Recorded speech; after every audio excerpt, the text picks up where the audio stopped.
Hi guys, kamusta na kayo? So tinesting lang natin na gamitin sa gabi tong ating S400i kasi puro Z900 at ZX25 yung nailalabas natin sa vlog. Do pang araw-araw ko naman tong tong ating Kymco na S400i, pero hindi siya na bibidyohan dahil siya pang everyday use natin. Current odo ngayon ay nasa 2,506 after 3 months of usage. So it is tamang-tama lang sa kanyang age. Kung estimate mo ay 1,000 per month. So balita ko dyan sa Tagaytay ay maramdam na ramdam yung pinaka-VAG, yung volcanic na matawag din sa VAG. Search natin dyan.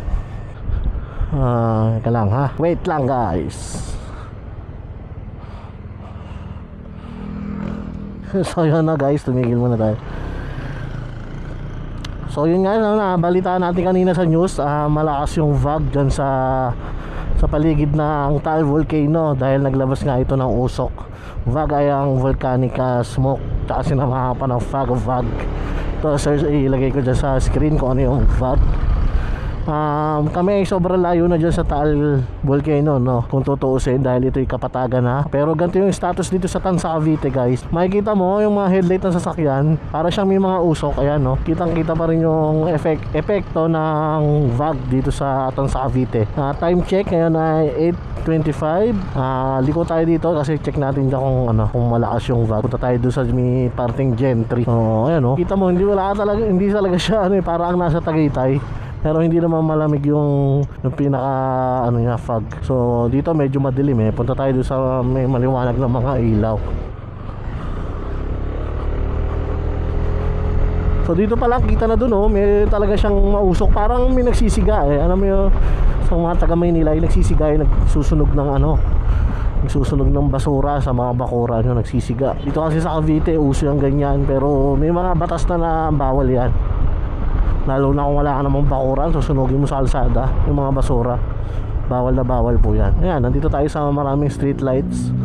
So kung mapapansin mo yan, ingat lang sa mga tumatawid ng intersection, kasi maaaring hindi mo sila makita, hindi ka nila makita. Talaga ngayon yung epekto ng nung VAG dito sa Tansa Cavite lang to. Malayo na to guys. Ayan so, aangat ako ng konti dito. Ayan, kita mo. Kita nyo ba guys kita mo yan parang nasa Tagaytay. Para siyang hamog talaga na pero ito'y galing sa Taal Volcano po. Ang Taal Volcano ay doon sa kanan ko.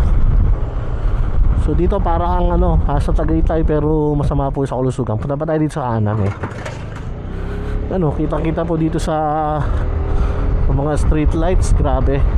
By the way, ako naka helmet po ako, tapos naka mask ako, bukod pa po yung balaklava na mask tsaka face mask. Ayan may mga gumagala pa dito.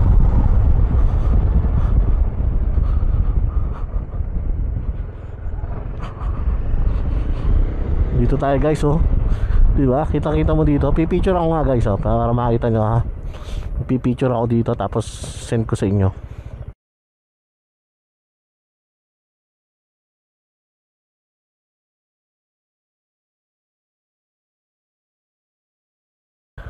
So yun, pinicture ko lang yung yung smog. Kita kasi dito sa liwanag. So kung mapapansin mo dito, yan.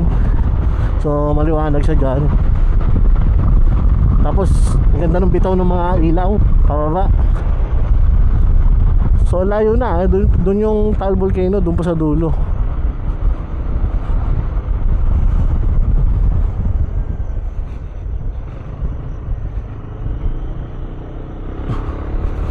Ayan guys basta ingat lang yun sa mga malapit sa Taal.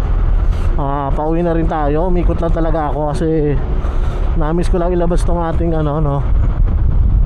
tong ating Kymco S400i. Ikot na rin tayo doon sa likod, pero sobrang fog talaga dito guys. Kaya mag-ingat sa mga motorista. So ayan, yung mga nakatambay pa doon grabe talaga dito. Lalo na siguro doon sa parting Alfonso yan, Amadeo, Ternate. Ay sa Ternate medyo malayo na So pinakamalala dyan siyempre sa Taal. sa Talisay, sa Tanawan. So dyan talaga yung malalapit. Pero may ilan-ilan pa rin na dumadaan. Yun nga lang, talagang bukas syempre headlight mo dito kahit maliwanag. Open headlight ka lang. Kita-kita dito yung mga hamog. Ewan ko lang dito sa camera, malalaman natin pag uwi natin, pag in-edit ko to.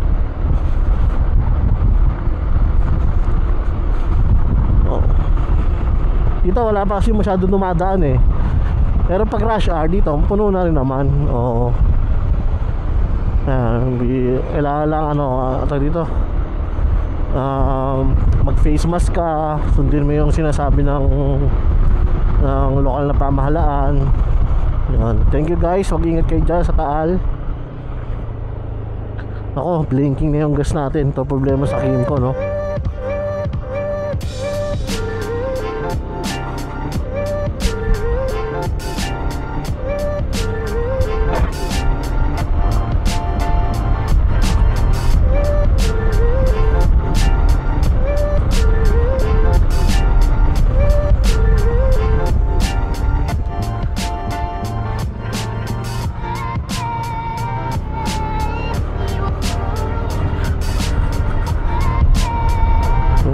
Ilan tayo nakakasalubong. Oo, nakakayang kanilang headlight.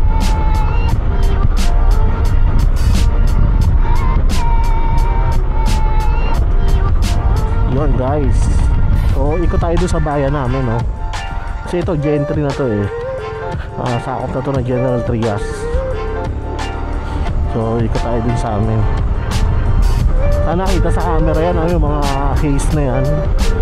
Pero palagi ko hindi masyado yung nakita sa papagos na rin tayo.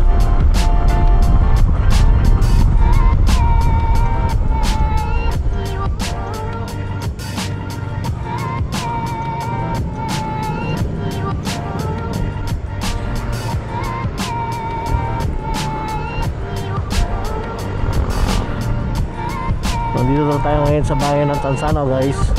So ganun din yung situation dito sa highway. Talagang mahamog din galing dyan sa Taal. Actually kagabi pa yan ganyan eh. So nung umaga hindi natin alam kung ganyan pa rin, kasi hindi mo siya halos makita sa umaga. Mararamdaman mo na lang yan kung masakit yung lalamunan mo o may iba kang nararamdaman yung epekto niyan. So liko na tayo dito sa poblasyon mismo, sa mismong bayan.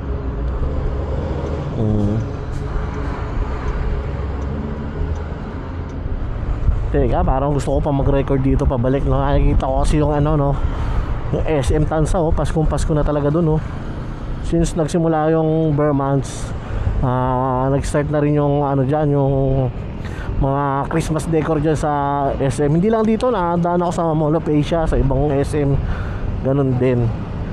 So syempre pang-engganyo din yan, kasi mga Pilipino, isa sa pinakamahabang Pasko simula September, naghahanda na mga Pilipino. So yun, kita-kita dito sa sa view ko. Dito sa camera kasi medyo malayo yung yung pinaka-view niya. Pero ito, madadaanan naman natin guys ito. Nung bata ako, wala, tubigan to lahat. Ilan taon na ba ako ngayon? 31. So nung bata ko, 11 years old, tubigan lahat to. Diyan ako dumadaan shortcut papunta sa amin sa tinatayo ng SM. Since yan ay tubigan dati, or yung Palayan, yan. Pero ngayon, SM na siya. May McDonald's na dito, may etc na establishment. Ayan guys, yung SM Tansa. Diba? Paskong Pasko na. Ayan, maliwanag. Yun guys, see you.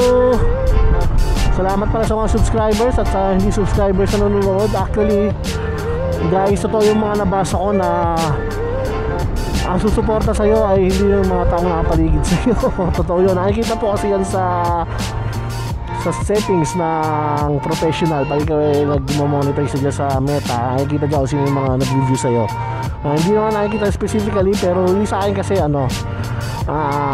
parang 98.1% ay non-followers ang mga viewers ko. Pero saan ka ko 60,000 views, 20,000 views. So yun guys. So, pero syempre, thank you pa rin sa inyo guys. Dahil sa inyo, may napag-upload ako ng mga video na hilig ko talaga, hindi ko habol din yung pera. Hilig ko talaga mag-upload ng mga videos. Dati nag-ipon pa ako ng hard drive para lang mapaglagay ng videos, pero ngayon sa Facebook na diretso o YouTube, nabawasan yung gastusin natin sa diba, sa sa mga storage capacity. Thank you guys for watching. Have a nice day.